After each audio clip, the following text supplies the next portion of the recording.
up immediately following that scene with the rest of the chapter 18. So we read that when the men got up to leave, they looked down towards Sodom, and Abraham walked along with them to see them on their way. Then the Lord said, "Shall I hide from Abraham what I am about to do? Abraham will surely become a great and powerful nation, and all nations on earth will be blessed through him.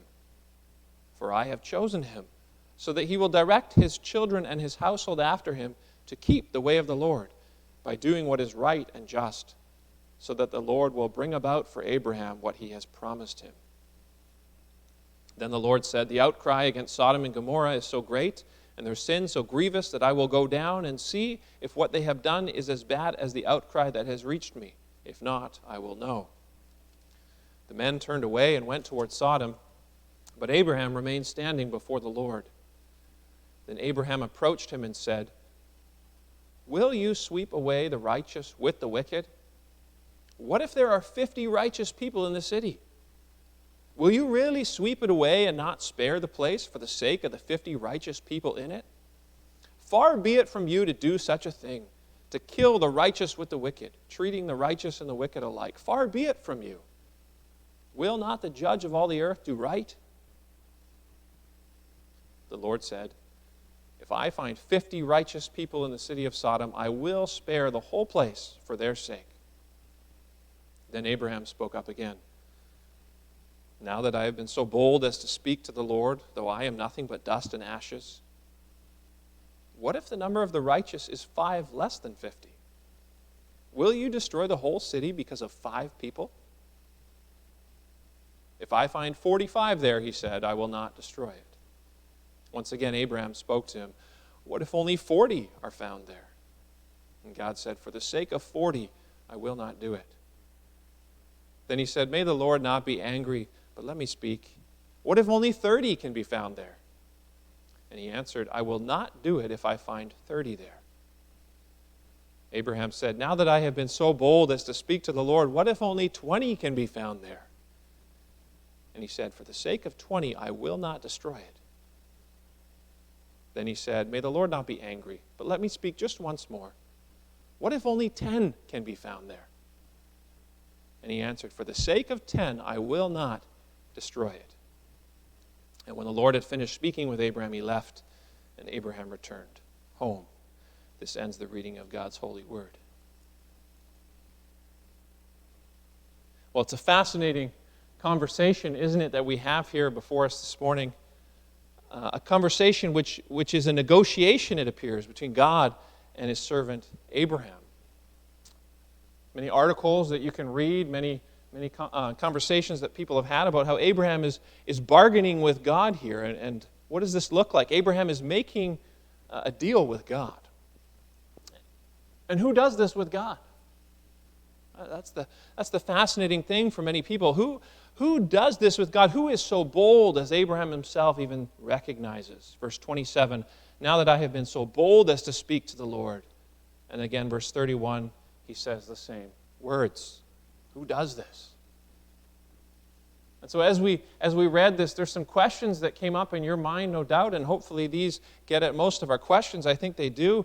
We hear this, we read this, and we wonder, what is God up to in all of this? And how can Abraham manage to negotiate with God? And what are the implications of this passage for the way that we should speak with God today? So let's get into those questions and answer them as we explore this passage together this morning. Let's just remind ourselves briefly of the context here, what's going on. The passage has shifted to a focus on the cities of Sodom and Gomorrah, these cities of the plains area, these cities that were very fertile. The land, at least in these cities, in the surrounding region, was very fertile, and so the people were very prosperous. But they were also very immoral, extremely wicked. And we'll look at their wickedness next time in more detail.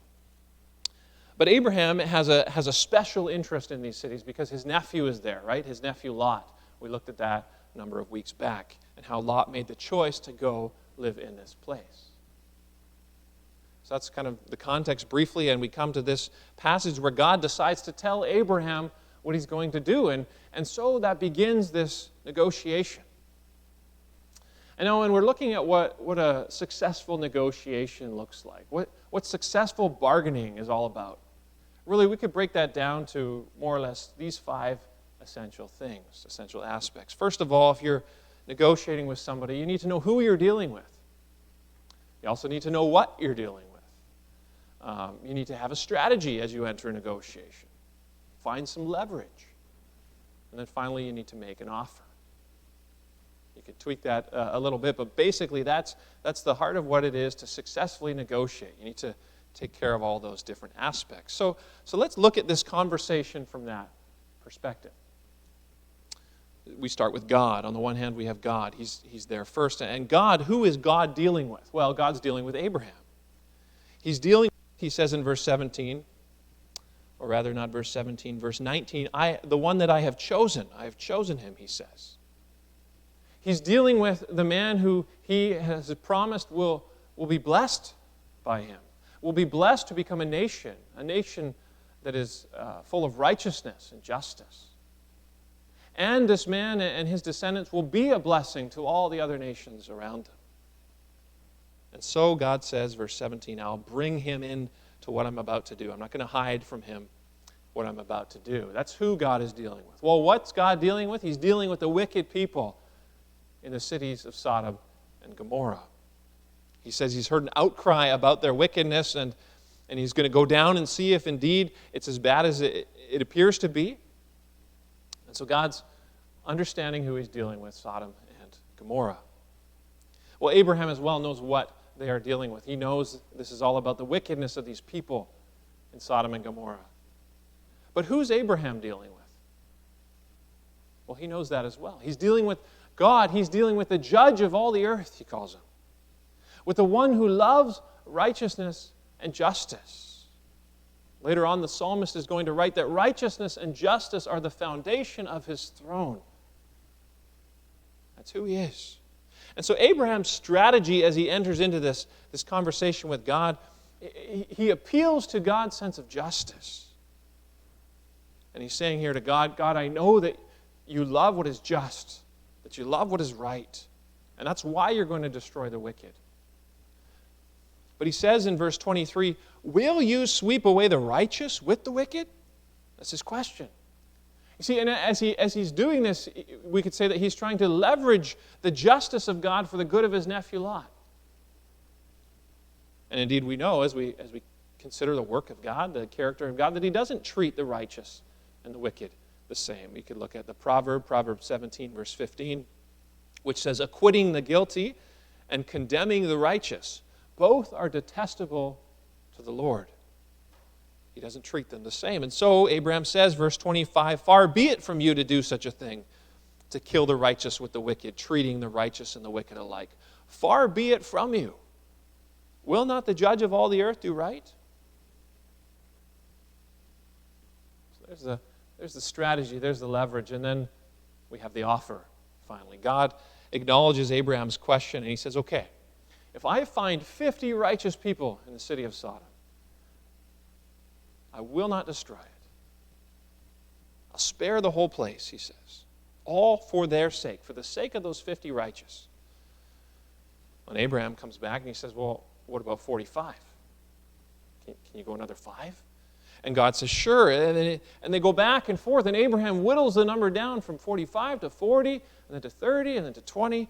And finally they settle, as you see at the end of the passage, on 10. And God says, for the sake of 10, I will not destroy it.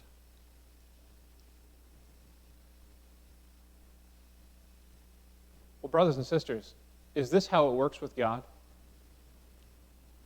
How should we talk with him? You see, our natural inclination, as we think of conversing with God, as we think of the relationship that we have with God, our natural inclination is to bargain with him. Because God, we understand, is a God who makes covenant with people. That's how he relates to us. He brings us into a covenantal relationship so that we are, in some sense, partners with him. But our natural inclination is to look at the manner in which that relationship is and treat it like a contract. Like we're business partners, you could say. It's a works-oriented relationship in our natural mind. A tit-for-tat kind of relationship. You scratch my back and I'll scratch yours. That kind of thing. It's our natural inclination. Well, what does that look like in a different context than Abraham's conversation, perhaps a more modern context? Well, to illustrate this, I'd like to tell you about a boy named David in a story that's called I Am David. That's the title of a well-known book for children. And this boy David is on the run. He's 12 years old. He's escaped from a concentration camp somewhere in Eastern Europe. And so he needs help and he needs protection. And he prays to God and he asks for this help and protection. And now he doesn't really know who God is. Because his name is David, he ran into somebody once who read the Psalm of David, Psalm 23, and he liked what he heard there. But apart from that, he really doesn't know anything about God. And yet he prays to God and he asks for help and protection. And in return, he says that he will do something for God, though he doesn't quite know what. So he prays this. He says, God of the green pastures and the still waters, I am David, and I choose you as my God. But you must please understand that I can't do anything for you. I pray you will help me. Perhaps I can gradually find out about you so that I can do something in return. But then as time goes on, this boy David is worried because he can't seem to find anything that he can do for God. And so we hear his thoughts. As the author writes, he could not go on asking God for things. It would be greedy. And God might very soon grow tired of a boy who was always frightened and could never do anything for himself. But then right after he thinks that, the very next day, this boy stumbles across some children that are playing. And this little girl is accidentally left tied up in a burning building. Now, of course, that's a horrific thing to think about, but David in this story is excited when he sees this, when he understands that this is what's going on, because now he thinks, I can do something for God, I can do something that's going to please him, and I can earn myself credit with him. And so he prays this. He says, God of the green pastures and the still waters, please don't help me. I want to do it by myself, so that you'll know I've found something I can do for you. And he rescues the girl. And then he's recovering from all the burns that he got while he was rescuing her. And he prays again to God, and he says, I hope I can find something different to do for you next time, because that was very difficult, and I was very frightened of the fire. And I would rather not do anything like that too often. Will you please let it do for the next 3 times I may need you to help me? Hear that? The next 3 times. And then later on, as things go on, he's asking God for help again, and he says, I forgot. I've only one promise of help left. And you see, I share all of that with you to say, as you look at the conversation over time that this boy has with God, from his perspective, it's all about bargaining. It's all about deal-making. The relationship with God for him, it's a contract. That's it. Well, of course, he's ignorant, right? As I said, he knew really nothing about God, and he was just working with what he knew. Well, how about you? Let's bring it home. How about you and how about me? Do we ever try to bargain with God as we speak to him in our prayers? Do we ever try to make a deal with God? God, if you help me get this job, I promise I will give to you more generously. Give to your church. Or maybe we have a loved one who's dying, and Lord, please save him from dying. I'll do anything. Kind of reminds me of Martin Luther. You know the story of how Martin Luther became a monk. He was on a track to be a lawyer, but then he was caught in this storm, and he was so terrified that he was going to die, and he cried out, though actually not to God, he cried out to St. Anne, and he said, save me, St. Anne, and I will become a monk. Making a deal. That was the faulty theology he had at that time. And we can fall into this in our own prayers, to bargain with God, to make a deal with God based on something that we have to offer, to maybe even manipulate God with some kind of clever strategy. But God doesn't make deals. See, that's often people's approach to this passage. We've been exploring that so far. But the reality is, it doesn't work this way. God doesn't make deals. Let's go back to the beginning of this section that we've been looking at. We were speaking in very human terms about God as we began.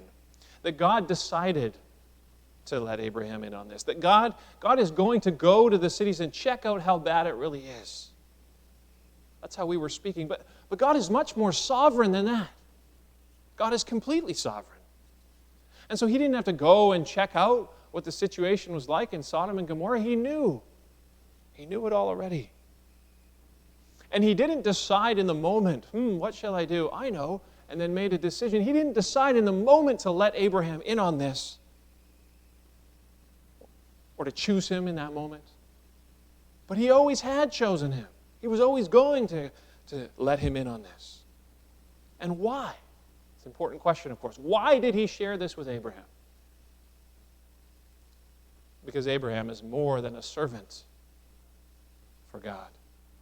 See, a servant doesn't know his master's business. Maybe a few things here and there, but a master hides his business from his servants. It's just the way things go. Hides all sorts of things from them. But Abraham is a friend. Abraham is a friend of God. We see this testified throughout Scriptures. James writes of this. Isaiah, Jehoshaphat even, in Chronicles writes of this. That Abraham is a friend of God. And in this we see God's character. Because who is man? Who is Abraham or any other person? Who is man, the psalmist says, that God is mindful of us?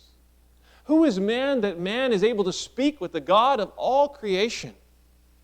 And yet Abraham is not only able to speak as a servant, but as a friend. And so that should show us that we serve a loving and a gracious God. And it's this grace, then, that sets the tone for all the conversation that we have with him, including the conversation Abraham had with him here. You see, God is not engaging Abraham in a negotiation. I hope I didn't confuse you with that. God is not engaging Abraham in a negotiation. But what God is doing is he is inviting him to make intercession, to plead on behalf of these cities, the righteous at least in these cities. God is just. We know that about God. Abraham clearly stated that. And because God is just, the judgment is coming. But God is merciful. We say God is gracious. God is merciful. God judges, he condemns rather because he has to, but he delights to save. And so for the sake of the righteous, as we heard that language so often in the conversation, for the sake of the righteous, he will withhold from destroying these cities. And he'll gladly do that. I do not delight in the death of the wicked. Doesn't he say that? And so here he listens to Abraham's pleading. And that's what it is. It's pleading. Not bargaining, not deal-making, not negotiating. But Abraham is pleading, interceding, praying to God. One commentator puts it well. He says, Nathan MacDonald is his name. He says, everything the Lord does in allowing Abraham to dictate the parameters and terms of the exchange, in refusing to counterbid, and in bridging the disparity in knowledge between the two of them rather than exploit it for his own gain, all of that together, he says, constitutes a subversion of the pattern of haggling one might find in a Near East bazaar. A subversion of the pattern of haggling. In other words, God does not make deals. But here's the deal. In his grace, God says to Abraham, for the sake of 10 righteous people, I will not destroy it. I will not destroy these cities. If only there's just even a little element of righteousness there. If that's the case, then I'll show my patience and I'll delay my judgment. But of course, there's not 10. These cities are full of wickedness, totally wicked. And so, as we'll see next time, chapter 19 is going to lead to total destruction. Well, almost total destruction. Because despite all of this wickedness, God does save somebody. He saves Lot and Lot's family, at least his daughters with him. And he does so because of Abraham, Look in your Bibles to chapter 19, verse 29. Just the chapter over at verse 29. We read at the end of the destruction that when God destroyed the cities of the plain, he remembered Abraham. And he brought Lot out of the catastrophe that overthrew the cities where Lot had lived. God saved Lot for the sake of one righteous man, Abraham. And so next time, as I said, we'll see this wickedness, and we'll look at it, and we'll see it in very vivid and very real terms, how wicked these people were in these cities. But, we've already seen this in our study in Genesis. If we go back a little ways to Genesis chapter 6, the chapter right before the flood comes, and we hear the words that God says there, that men are completely evil, and that their inclinations of their hearts are only evil all the time. So we've already really seen this. And do you know something else? The reality is, we don't like to think about it, but the reality is that we, by nature, are just like Sodom and Gomorrah. We are Sodom and Gomorrah. Romans 3 says, speaking of all humanity, that no one is righteous. There is no one who is righteous, not one. No one seeks for God. All have turned away. No one's righteous, and yet, despite that, God has provided a way of escape for us. And it's apart from anything that we can offer Him. Such an important truth. That's the truth that boy David realized as we wrap that story up. That boy David continued to flee from his enemy. And there was a time when he was almost caught. But the stray dog who had, in the course of his journey, attached itself to him, died for him, sacrificed itself for him, even though this boy David had done nothing for the dog. And so David was set free from his enemy, and David came home to his mother. That's how the story ends. Sorry for the spoiler. That's the truth that he realized, that you can get something for nothing. And that's the truth that we need to realize too, that we cannot hope to bargain with God. Because when we try to bargain with God, we're presuming something. We're presuming that we have something that He needs. We're presuming that we have something to offer, that perhaps we know better than God. And so through the course of our negotiation, our bargaining, we're going to bring Him around to our way of thinking.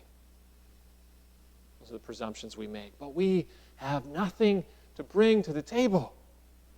And so God cannot and He will not be manipulated or maneuvered or negotiated with.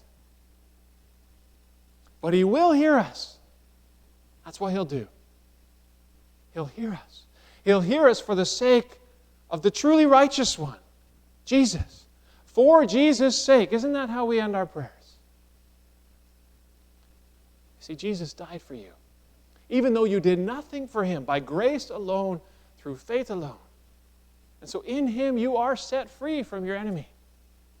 And you are brought home to your Father. This is what Jesus does for us. And Jesus does something else for us too. He calls us His friends. John 15. John 15, Jesus says, "No longer do I call you servants, for the servant does not know his master's business, but I have called you friends. For all that I have heard from my Father I have made known to you." Isn't that beautiful? He's our Savior. He's our King, but He's also our brother and our friend. What a friend He is. And so we can approach Him. And we can approach all the triune God, Father, Son, and Spirit, with a familiarity, with a sense of confidence. And we can ask Him for anything. In fact, there is no request that we can make that is too bold. Abraham says, "How I have been so bold," but we cannot be too bold. He invites us to come to Him with our prayers. Personal requests of all sorts. Also requests for the cities that we live in. We look at our cities, and of course, by God's common grace, there are some good things. It's good to be positive and optimistic and dwell on those things as well, but we also see much wickedness. And even in this time, what speaks to me, perhaps you as well, is the wickedness in the hypocrisy of cities that value vulnerable lives so much in a pandemic,